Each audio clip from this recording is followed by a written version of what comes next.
বন্ধুসকল প্ৰতিম প্ৰেমৰ অন্য এটা ভিডিঅ'লৈ আপোনালোক সকলোকে পুনৰবাৰ স্বাগতম জনাইছোঁ।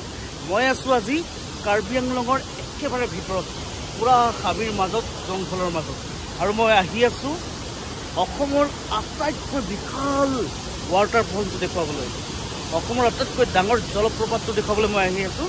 তো দেৰি নকৰোঁ, এটা খুব ইণ্টাৰেষ্টিং ভিডিঅ' হ'ব, আহক ভিডিঅ'টো আৰম্ভ কৰোঁ। আমি এতিয়া আছোঁ কাৰ্বি আংলং ডিষ্ট্ৰিক্টত, আৰু কাৰ্বি আংলং ডিষ্ট্ৰিক্টৰ ডকমকাৰ পৰা আমি ভিতৰলৈ সোমাই গৈ আছোঁ।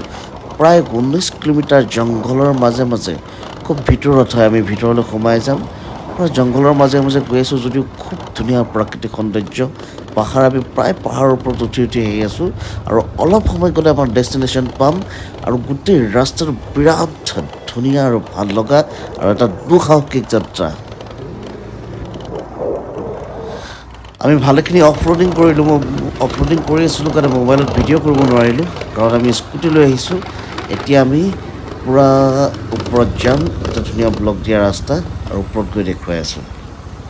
পাই গৈছোঁ সি অসমৰ আটাইতকৈ ডাঙৰ ৱাটাৰফলটো, পূৰা চাউণ্ড কৰিছোঁ, চৰাই আছে ৱাটাৰফলৰ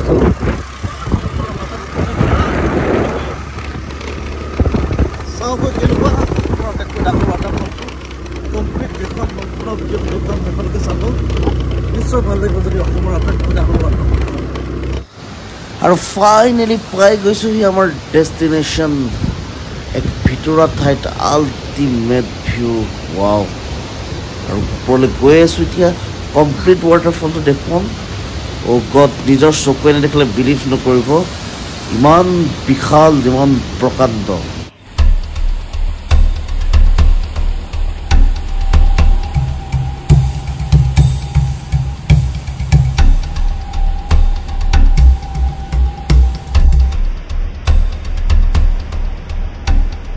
পাই গ'লোঁ সি অসমৰ আটাইতকৈ ডাঙৰ ৱাটাৰফলটো, মোৰ পাছফালে অসমৰ আটাইতকৈ ডাঙৰ ৱাটাৰফল ভেলুঘাট।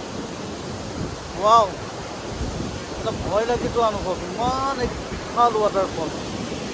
আৰু মোৰ ইয়াৰ পৰা মানে এনি টাইম পানীৰ চিটিকনি আহি থাকে, কুঁৱলীৰ নিচিনাকৈ মুখত হাতত মানে পানী বাগৰি গৈছে, এনি টাইম এটা জলীয় ভাৱ আহি থাকে।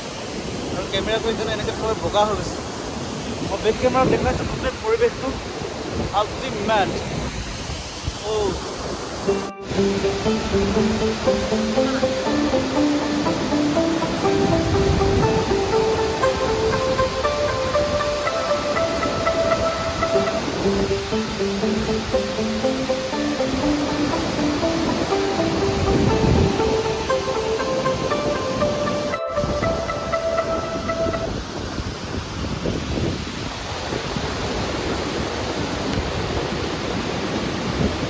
মানুহে গম নাপায় ভেলুঘাটৰ বিষয়ে, অসমৰ আটাইতকৈ ডাঙৰ ৱাটাৰফল বুলি।